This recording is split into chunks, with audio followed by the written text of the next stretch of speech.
بلغ العلا بکمالہ کشف الدجا بجمالہ حسنت جمیع خصالہ صلو علیہ وآلہ صلو علیہ وآلہ صلو علیہ وآلہ. جسے چاہا در پہ بلا لیا، جسے چاہا اپنا بنا لیا، یہ بڑے کرم کے ہیں فیصلے، یہ بڑے نصیب کی بات ہے، یہ بڑے نصیب کی بات ہے. میٹرو ون نیوز کی اسپیشل ٹرانسمیشن نور سحر میں آپ دیکھتے ہیں بزم عقیدت، اور میں ہوں آپ کا میزبان شہزاد سعیدی. میرے ساتھ آپ دیکھتے ہیں بزم عقیدت، اور بزم عقیدت میں ہم لے کر آتے ہیں آپ کے ساتھ مہمان ہوتے ہیں، ہمارے ساتھ نعت خواں حضرات ہوتے ہیں، اور مہمان وہ ہوتے ہیں جن کی باتوں کو آپ سننا چاہتے ہیں، جن کو آپ فالو کرتے ہیں، جن کی باتوں کو آپ سمجھنا چاہتے ہیں کہ مہمان کیا کہنا چاہتا ہے. اور نعت خواں حضرات جو ہمارے ساتھ ہوتے ہیں وہ نعت خواں حضرات ہوتے ہیں جن کی نعتیں سن کر آپ کے دل میں روحانیت پیدا ہوتی ہے، جو کیفیت آتی ہے. تو آج بھی ہمارے ساتھ ایسا ہی پینل ہے الحمدللہ. میں تعارف کراتا ہوں، آج ہمارے ساتھ ہیں سید جلیل شاہ صاحب، بانی ہیں پاک میمن ویلفیئر فاؤنڈیشن کراچی کے. شاہ صاحب السلام علیکم. شاہ صاحب کیسے ہیں؟ ٹھیک ٹھاک ہیں؟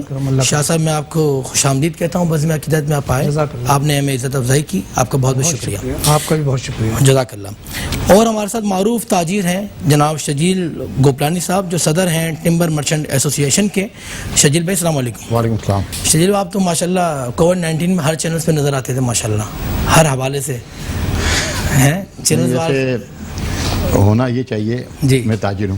جی تاجر کو معاشی مسائل کے لیے کوئی بات ہو جی تو چینل پہ نظر آئے تو کچھ سمجھ میں آتا ہے، لیکن اسٹیٹ کے خلاف بات کرنا یا اسٹیٹ کے اگینسٹ کوئی بات کرنا جی یا اسٹیٹ کے اگینسٹ کوئی مظاہرہ کرنا، یہ تاجروں کے لیے مناسب نہیں ہے. مناسب نہیں ہے. اور اسپیشلی تاجر پولیٹکس کے اندر جو لوگ ہوتے ہیں ان کا دنیا میں دوسرے ملکوں میں جو کردار ہوتا ہے وہ معیشت کو آگے لے جانے کے لیے حکومت کی معاونت کرنا ہوتا ہے، حکومت سے فیسلیٹیشن لینا ہوتا ہے اور اپنے لوگوں کو فیسلٹیز پہنچانا ہوتا ہے ماشاءاللہ. لیکن انفارچونیٹلی ہمارے ملک کے اندر یہ ایک معاملہ بڑا خراب ہو گیا ہے کہ ہر چیز کے لیے آپ کو خود آواز اٹھانی پڑتی ہے، خود آواز اٹھانی پڑتی ہے، اپنا حق جو ہے نا خود مانگنا پڑتا ہے، خود مانگنا پڑتا ہے، اور آنکھیں جو ہے ان کو جگانا پڑتا ہے حکمرانوں کو سوئے ہوئے. شجیل بھائی آپ سے بات کریں گے انشاءاللہ معیشت کے اوپر بھی. آپ آئے میرے بزم عقیدت میں، میں آپ کو خوش آمدید کہتا ہوں. بڑی مہربانی، آپ نے انوائٹ کیا ہمیں. جزاک اللہ. ہمارے ساتھ پاکستان کے بہت فیمس نعت خواں جناب سید فہد واحد صاحب ہیں، جن کو میں خود بہت سنتا ہوں محبت سے، وہ بہت پڑھتے ہی بہت اچھا ہے. فہد بھائی خوش آمدید بزم عقیدت میں، آپ آئے تشریف لے کر آئے، بہت بہت شکریہ آپ کے ساتھ.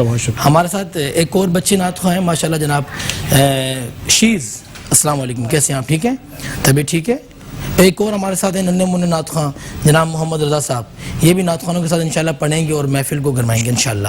فہد بھائی ہمارا بزم عقیدت کا آغاز ہوتا ہے حمد باری تعالیٰ سے، تو میں چاہوں گا کہ حمد باری تعالیٰ پیش کریں. بالکل میں پیش کرتا ہوں. جزاک اللہ. اے خدا اے خدا جس نے کی جستجو مل گیا اس کو تو سب کا تو رہنما. اے خدا جس نے کی جستجو مل گیا اس کو تو سب کا تو رہنما. اے خدا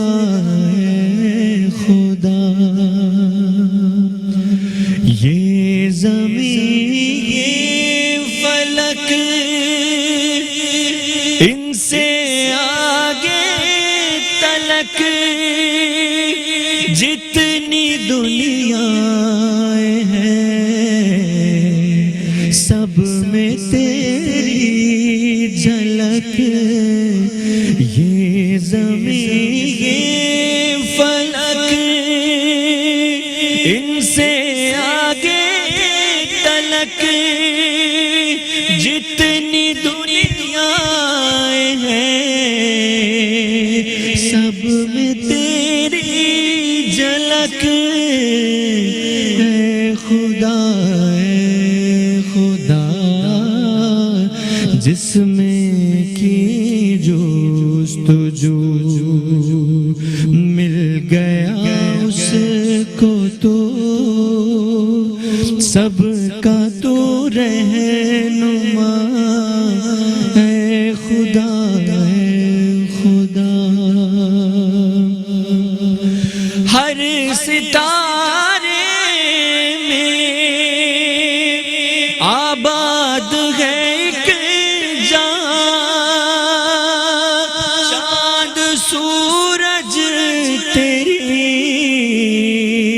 روشنی کے نشان ہر ستارے میں آباد ہے ایک جان، چاند سورج تیری روشنی کے نشان، اے خدا جس نے کی جستجو مل گیا اس کو تو سب کا تو رہنما، اے خدا اے خدا۔ ماشاءاللہ ماشاءاللہ، کیا بات ہے فہد بھائی، بہت خوبصورت پڑھتے ہیں ماشاءاللہ، جزاک اللہ خیر۔ اللہ پاک نے آپ کی آواز میں بھی بہت سوز دیا الحمدللہ، کیفیت، یعنی ہم جب آپ کو سنتے ہیں نا ہمیں بھی ایک کیفیت محسوس ہوتی ہے۔ اللہ پاک آپ کو خوش و آباد رکھے، آپ ایسے ہی حمد و نعت پیش کرتے رہیں ماشاءاللہ، سبحان اللہ۔ شجیل بھائی کیسے ہیں آپ؟ تراویح پڑھ رہے ہیں ماشاءاللہ؟ اللہ کا بہت کرم ہے۔ 8 روزہ، 10 روزہ، 27 روزہ؟ نہیں 30 روزہ، 27 روزہ بچنے کے لیے 27 کو ختم القرآن ایک ہمارا ٹرینڈ بن چکا ہے۔ جی جی، تو ویسے تو تراویح تو آپ کو پتہ ہے پوری 30 روزہ یہ ہے، اور 29 روزہ جو ہے روزے اس کے ساتھ۔ ہم تو مدینے پاک میں پڑھتے تھے ماشاءاللہ شجیل بھائی۔ بس آپ نے ایک شعر شروع میں پڑھا، جی، نبی صلی اللہ علیہ وسلم بلا لیتے ہیں، ہائے ہائے، بس ہمارے اعمال ایسے ہو گئے کہ ہم پہ در بند ہو گیا۔ شاہ صاحب 27ویں شب جو نا مدینہ پاک میں شجیل بھائی نعت خوانی کراتے تھے، اور اتنا شاندار لنگر ہوتا تھا وہاں پر، میں آپ کو کیا بتاؤں، بکرے کا کیا بناتے تھے جو بھی بنتا تھا شہزاد بھائی، بس ہمارے اعمال ایسے ہیں کہ اللہ تعالیٰ نے ہمارے یہ اپنا در بند کر دیا، بس اللہ تعالیٰ وہ در ہم پہ کھول دیں۔ ہم بہت گنہگار سیاہکار لوگ ہیں، پچھلے سال بھی ہمارا ہوگا کیا، اللہ ہم کیسے نبی صلی اللہ علیہ وسلم کو چہرہ دکھائیں گے کہ ہمارے اعمال اتنے سیاہ ہو چکے ہیں کہ آج ہمارے لیے اللہ پاک کا در بھی بند ہو چکا ہے، نبی پاک صلی اللہ علیہ وسلم کا در بھی بند ہو چکا ہے۔ نبی پاک صلی اللہ علیہ وسلم نہیں چاہیں ہم وہاں نہیں جا سکتا، ہمارا ایمان یہ ہے۔ اللہ تعالیٰ جب تک نہ چاہیں اپنے در پہ کسی کو آنے نہیں دے۔ اب آج جو ہمارے اعمال ہیں ہمارے لیے بہت مقام ایسا ہے کہ ہم سوچ ہی نہیں سکتے کہ ہمارا ہو کیا گیا۔ اللہ پاک کرم فرمایا۔ شجیل بھائی کیا حالات، ابھی حالات اور سخت ہوتے جا رہے ہیں کووڈ-19 کے؟ اصل میں وہی اللہ توکل ہم نے جو ہے چھوڑ دیا ہے، ایمان ہمارا کمزور ہو چکا ہے، جی، کہنے کو نام کیا مسلمان اور مومن رہ گئے، اور حکمران جو ہمارے اعمال ہیں اس وجہ سے ہمیں حکمران بھی ایسے ملے ہیں کہ جو یہ بات سمجھنے کو تیار نہیں ہے کہ رزق کا رازق بھی اللہ ہے، صحت، بیماری، سب اسی یہ ساری چیزیں اللہ کی طرف سے ہوتی ہیں۔ آزمائش ہے تو اللہ تعالیٰ سے دعا کر کے اپنی آزمائشیں اللہ تعالیٰ نکال دیتا ہے، اور اگر خدا نہ کرتا ہماری خطائیں، ہمارے گناہ ہیں تو اللہ تعالیٰ کے حضور ہم معافی مانگے اس کو ہم دور کروا سکتے ہیں، کوئی مشکل نہیں۔ اللہ تعالیٰ بہت رحیم ہے، بہت کریم ہے، بہت غفور ہے، اور 70 ماہ سے زیادہ چاہتے ہیں۔ ہمارے جو تہوار آتے ہیں ہمارے مسلمانوں کے، کہ اسی وقت آتی ہیں ساری سختیاں کووڈ-19 کی؟ ایکچوئل دیکھیں سسٹم یہ ہوا 1923 کے بعد، جی، سلطنت عثمانیہ جو ہماری زوال پذیر ہوئی، اگر آپ تاریخ کو پڑھ لیں تو اس کے بعد یہود و نصارہ نے جو ہے ہمارے مسلمان ممالک کے اوپر وہ انہوں نے کنٹرول کر لیا۔ سب سے پہلے انہوں نے کرنسی کنٹرول کی، جی، ٹھیک ہے نا۔ ہمارے جب سلطنت عثمانیہ تک جو کرنسی چلتی تھی وہ سونے کی اشرفیاں ہوتی تھی، سونا ہوتا تھا تو خالص کرنسی ہوتی تھی۔ اچھا، یہ پیپر پہ لے کر آئے، ٹھیک ہے، پیپر پہ لانے کے بعد یہ پلاسٹک کرنسی پہ آئے۔ اب ان کا ٹارگٹ تھا نیومیریکل پہ جانے کا۔ اچھا، ان کو پرابلم جو آ رہی ہیں وہ آ رہی ہے مسلم ممالک میں، کیونکہ اسلام جو درس دیتا ہے کاروبار کے لیے وہ خالصتاً آپ کے پاس سرمایہ ہونا چاہیے، اس سے آپ کاروبار کرتے ہیں۔ بالکل صحیح ہے۔ اگر ہم مال لینے سے پہلے مال بیچ دیتے ہیں تو وہ بھی اسلام میں جائز نہیں ہے، جو ہمیں شریعت سکھاتی ہے، جو ہمارا دین سکھاتا ہے، اور کاروباری معاملات میں۔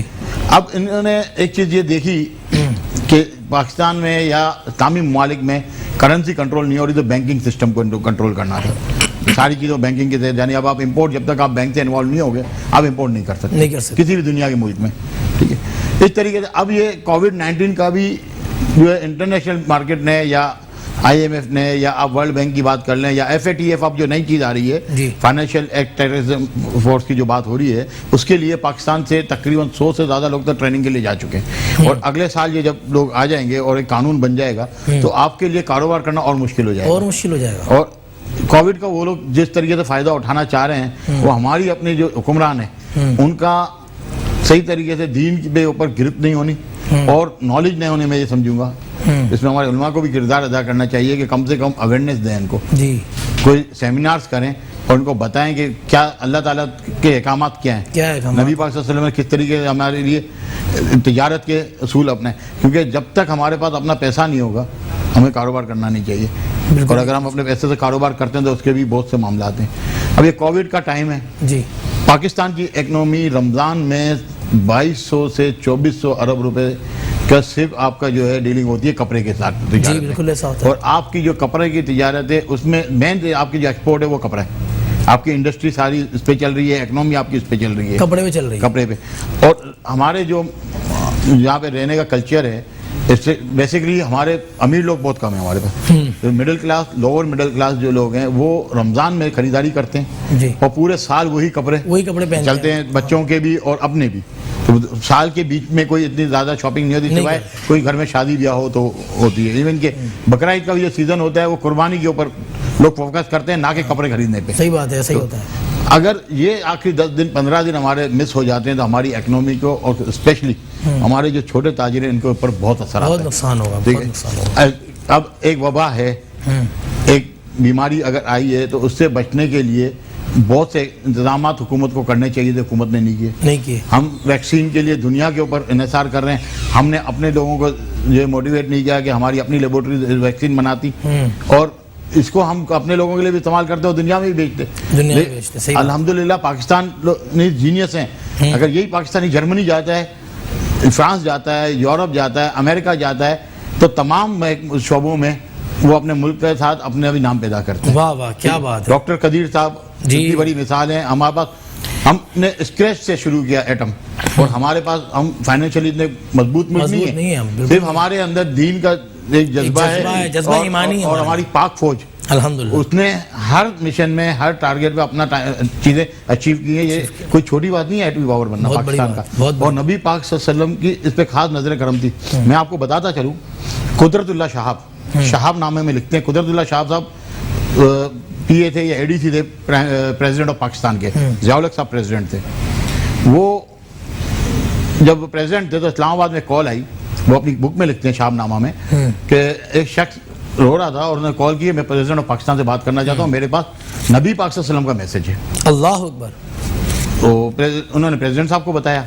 پریزیڈنٹ صاحب نے بولا کہ ٹھیک ہے آپ جا کے ملے. وہ کراچی میں موجود تھے, گورنر ہاؤس ان کو بلایا گیا, قدرت اللہ صاحب آئے, ان سے ملے, اور بولا بھائی ٹھیک ہے آپ بتائیں کیا پیغام ہے. بولا نہیں, پیغام نبی پاک صلی اللہ علیہ وسلم کا ضیاء الحق صاحب کے لیے, پریزیڈنٹ صاحب کے لیے, میں انہی کو دوں گا. تو انہوں نے بولا اچھا. پھر انہوں نے فون کیا پریزیڈنٹ صاحب کو, بھائی وہ جو ہے جو شخص آئے ہیں وہ رو بھی رہے ہیں, وہ پریشان بھی ہیں, اور آپ ہی کو پیغام دینا ہے. خیر وہ آئے پریزیڈنٹ صاحب, تو انہوں نے بولا بھائی میں آپ کو اکیلے میں بتاؤں گا. بولے نہیں, یہ لیڈیز ہیں, آپ ساتھ رہیں گے اور یہ سامنے آپ بتائیں. تو انہوں نے بتایا کہ بھائی آپ ایک پروگرام رول بیک کر رہے ہیں اور یہ مسلم امہ کی بقا ہے, آپ نے یہ پروگرام رول بیک نہیں کرنا, یہ نبی صلی اللہ علیہ وسلم نے پہلے پیغام دیا. تو ضیاء الحق صاحب نے پوچھا آپ رو کیوں رہے؟ بولا رو میں اس لیے رہا ہوں کہ نبی صلی اللہ علیہ وسلم نے مجھے چنا آپ تک پیغام پہنچانے کے لیے. اب آپ یہ چیز دیکھیں کہ نبی پاک صلی اللہ علیہ وسلم کی نظر کرم اس ملک پہ, اس امت پہ, اور اسپیشلی ہم پاکستانیوں پہ کیسی ہے, اور ہم اگر نبی پاک صلی اللہ علیہ وسلم پہ احسان نہ کریں, اللہ تعالیٰ پہ ہم توکل نہ کریں, تو ہم سے زیادہ ہم جیسا بدبخت انسان نہیں, ہم سے بیکار. ہم کیوں یہ باتیں کر رہے ہیں کہ بھائی ہمیں جو ہے فرانس روک دے گا, ہم کیوں یہ باتیں کرتے ہیں کہ کرونا ہمیں لے جائے گا. اگر وبا کی صورت میں موت آئے گی تو شہادت کا رتبہ نہیں دیا گیا. جب مسلمان کا مقصد دنیا میں وقتی طور پہ آ کے جانا ہی ہے, چاہے وہ جہاد کرتے ہوئے چلا جائے, چاہے کسی وبا سے چلا جائے, موت تو آنی ہے, برحق ہے. تو ہمیں کس چیز سے ڈرنا؟ ہم اپنے لوگوں کے لیے اور اللہ توکل ہو کے ہم کیوں نہیں کریں؟ دنیا میں جتنا نقصان کووڈ نے پہنچایا, پاکستان میں الحمدللہ پاک پروردگار کا کرم رہا, اللہ تعالیٰ نے بہت کرم کیا کہ اتنا نقصان نہیں ہوا. ماشاءاللہ شجیل بھائی بہت زبردست گفتگو کی آپ نے. شجیل بھائی ہمارے ساتھ شاہ صاحب ہیں, جلیل شاہ صاحب ویلفیئر چلا رہے ہیں ماشاءاللہ, پاک میمن ویلفیئر کے نام سے. جلیل شاہ صاحب کیا بتائیں گے آپ, ابھی کووڈ-19 میں کوئی کیا کر رہے ہیں آپ اسپیشل؟ لنگر کھانا تو ماشاءاللہ آپ کو چلتا ہے لالو کے 10 نمبر پہ. اعوذ باللہ من الشیطان الرجیم, بسم اللہ الرحمن الرحیم. جیسا کہ ابھی ہمارے بھائی بات کر رہے تھے کہ ہمارے سارے راستے مدینے کے اور وہاں کے بند ہو گئے, سبحان اللہ, اور بڑا درد ہے. اللہ آپ یقین کیجئے کہ ابھی یہ بات کر رہے تھے تو میرے رونٹے اس لیے کھڑے ہو رہے تھے کہ ہر سال میری حاضری ہوتی ہے. اس سال میں کتنا پریشان ہوں. میں کیا جیسے نہ جانے کتنے لوگ ہوں گے جو پریشان ہوں گے کہ وہاں کی حاضری نہیں ہو رہی ہے. تو لاک ڈاؤن لگنے سے 2 دن پہلے میں پاکستان پہنچا تھا ابھی عمرے پہ سے. جب میں یہاں آیا ہوں تو 2 دن کے بعد لاک ڈاؤن لگ گیا. اور لاک ڈاؤن لگنے کے بعد 10-12 دن جو میرے گزرے تو اس کے بعد جو میں نے دیکھا لوگ بھوکے مر رہے ہیں. اللہ اکبر. لوگوں کے گھروں میں راشن نہیں ہے. ظاہر ہے لوگوں کے جب کاروبار بند ہو گئے, ٹھیے بند ہو گئے تو بھوک سے بہت برا حال, کمانے والے جو لوگ بہت برا حال ہو گیا. کیا کریں گے؟ اس کے بعد جو ہے ہم نے ہمارے جو ٹیم ہے ویلفیئر کی, ہم نے بیٹھ کے ڈسکس کیا کہ بھائی ہمیں کرنا کیا ہے.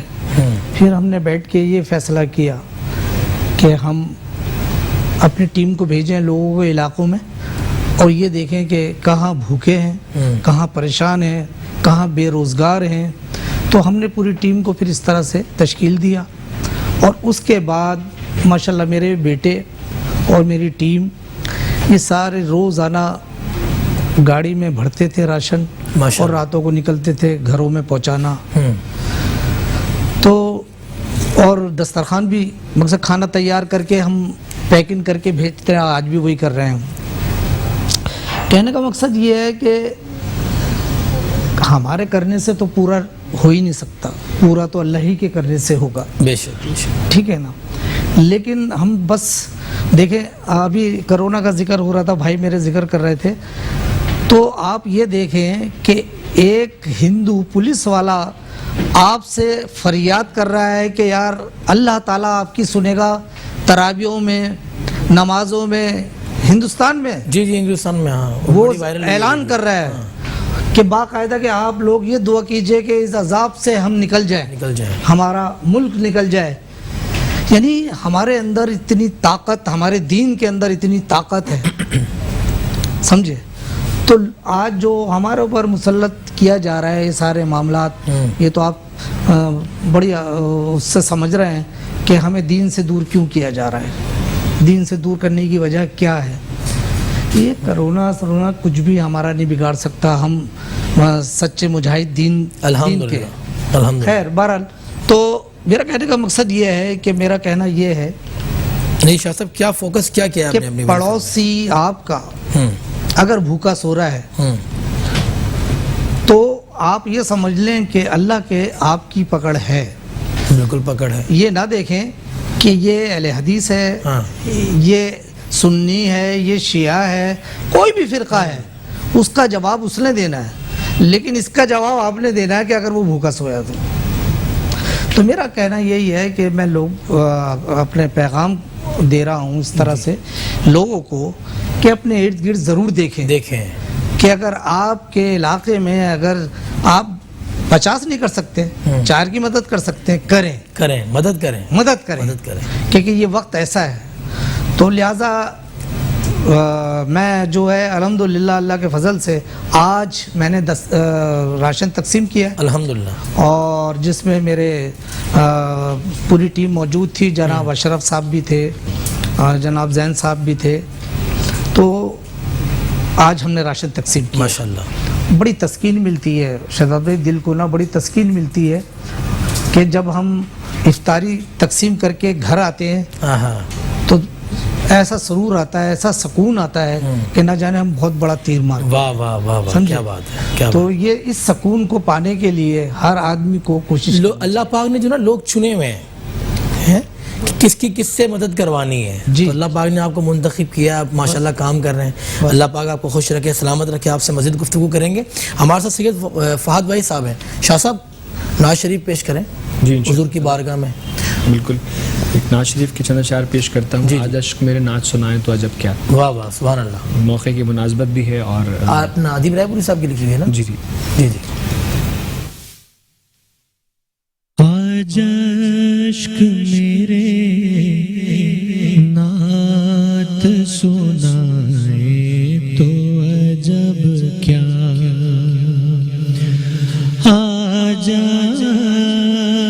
عشق میرے نعت سنائے تو عجب کیا آج عشق میری نعت سنائے تو عجب کیا سن کر وہ مجھے پاس بلائے تو عجب کیا سن کر وہ مجھے پاس بلائے تو عجب کیا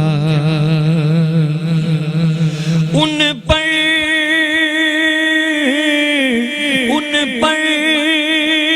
تو گناہگار کا سب حال کھلا ہے ان پر تو گناہگار کا سب حال کھلا ہے اس پر بھی وہ دامن میں چھپائے تو عجب کیا اس پر بھی وہ دامن میں چھپائے تو عجب کیا منہ ڈانپ کے رکھنا کہ گنہگار بہت ہو منہ ڈانپ کے رکھنا کہ گنہگار بہت ہو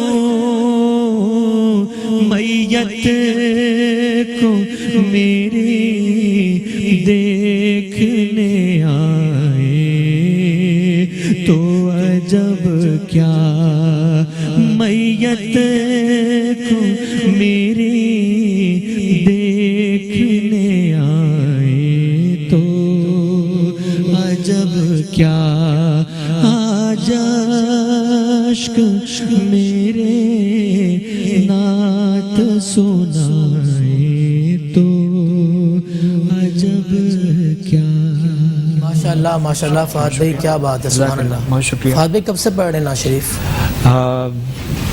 بچپن سے ہی نعت شریف پڑھنے کا شوق تھا اور تقریباً گزشتہ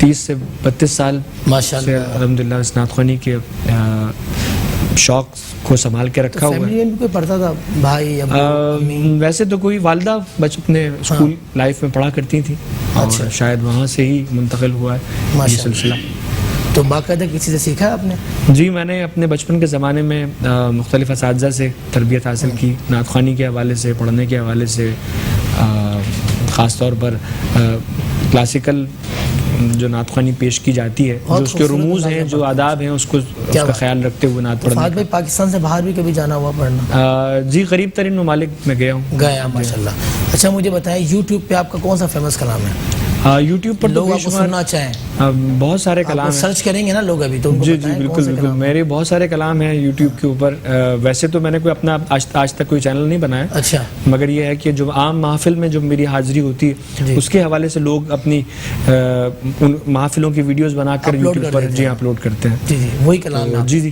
بہت سارے فہد کے نام سید فہد واحد علی کے نام سے اچھا آپ کا ویسے تعلق حیدرآباد سے ہے نا جی بیسکلی میرا تعلق حیدرآباد سے لیکن اب آپ رہتے کراچی میں جی الحمدللہ پچھلے 10 سال سے کراچی میں مقیم ماشاءاللہ بہت دعائیں آپ کے ساتھ اللہ آپ کو سلامت رکھے ماشاءاللہ کیا بات ہے سبحان اللہ شاہ صاحب کیا میسج دیں گے ہمارے دیکھنے والوں کو آپ بس ان کو میسج شہزاد بھائی یہی ہے کہ انہیں مخیر حضرات کو آپ کیا میسج دیں گے میں یہی کہوں گا دیکھنے والوں کو کہ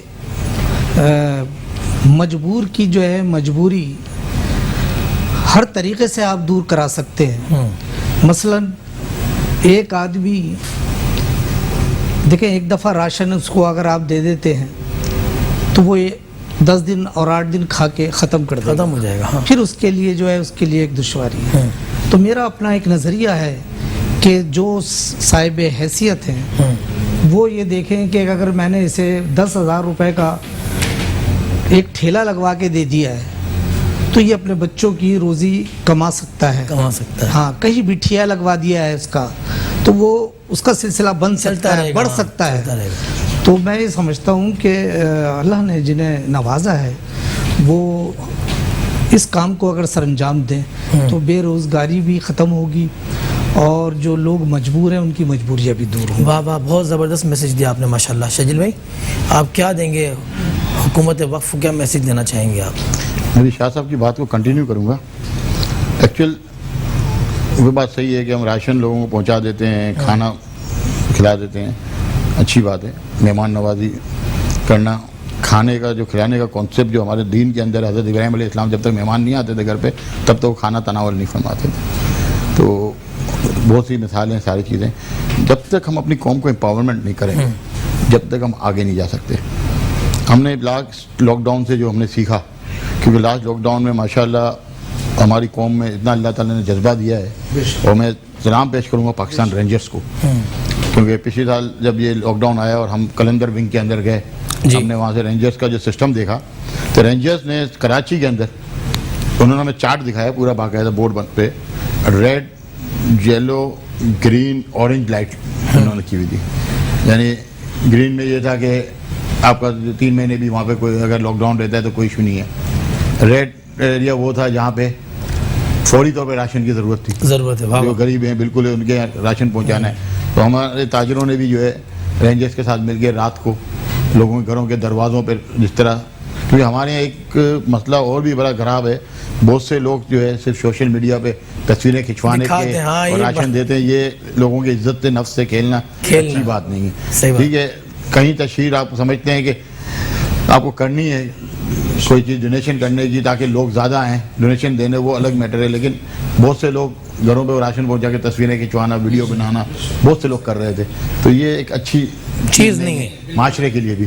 تو ہم نے یہ سیکھا, میں اپنی ذاتی پر کروں گا کہ ہم لوگوں کو امپاورمنٹ کریں. تو میرے پاس اتفاق کی بات ہے کہ ٹمبر مرچنٹ گروپ میں ڈاکٹر امجد ثاقب جو کہ اخوت فاؤنڈیشن کے چیئرمین ہیں, وہ کراچی آئے تھے. تو میں نے ان سے ریکویسٹ کی کہ آپ ہمارے پاس کچھ 10 منٹ کے لیے تشریف لائیں. کا شیڈول بہت ٹائٹ تھا, تو یہ بہت کرم اللہ کا کہ انہوں نے میری بات رد نہیں کی اور میرے دفتر تشریف لائے. ہم تمام لوگ بیٹھے تھے.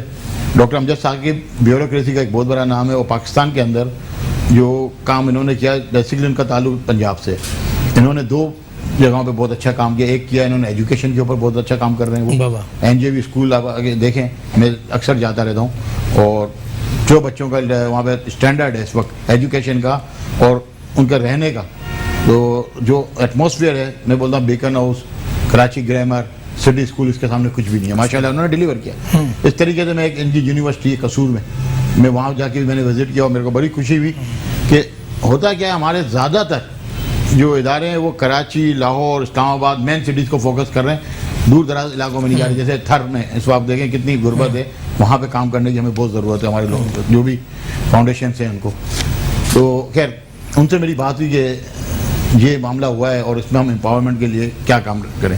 کیوں ہم نے حکومت سندھ اور حکومت پاکستان سے درخواست کی تھی بلا سودی قرضے دینے کی. ہم دونوں فوری طور پہ ہم نے ان کے ساتھ مل کے 1 لاکھ روپے قرضہ بلا سودی دینا شروع کر دیا. ٹمبر مارکیٹ کے آفس میں ہم نے دفتر کھولا, اور اخوت فاؤنڈیشن کے بینر پہ ہم کام کر رہے ہیں. تو ہمارا انوالومنٹ صرف فنڈ جو ہے وہ ارینج کرنے تک ہے, اس سے زیادہ نہیں ہے. اس میں بھی 50% فنڈ اخوت ارینج کر رہی ہے, 50% ہم کر رہے ہیں. یہ پہلی برانچ جس کا جو ہے اسٹیٹ بینک سے بھی رجسٹرڈ ہے, وہ کھل چکی ہے ٹمبر مارکیٹ کے اندر. اور دوسری برانچ ہماری پوری کوشش ہے کہ ہم یافتہ آباد میں کھولیں. ماشاءاللہ ماشاءاللہ, کیا بات ہے شجیل بھائی. میں آپ کا بہت شکریہ ادا کرتا ہوں, آپ آئے ہمارے پروگرام بزم عقیدت میں. شاہ صاحب آپ کا بھی بہت شکریہ, سید فہد بھائی صاحب آپ کا بھی بہت شکریہ, نعت خوان شیز آپ کا بھی بہت شکریہ, محمد رضا آپ کا بہت شکریہ. میں اپنے تمام دیکھنے والوں سے اجازت چاہتا ہوں. کل تک کے لیے اپنے میزبان شہزاد سعیدی کو اجازت دیں. انشاءاللہ زندگی رہی تو کل اسی وقت اسی چینل پر آپ سے ملاقات ہوگی. اللہ حافظ.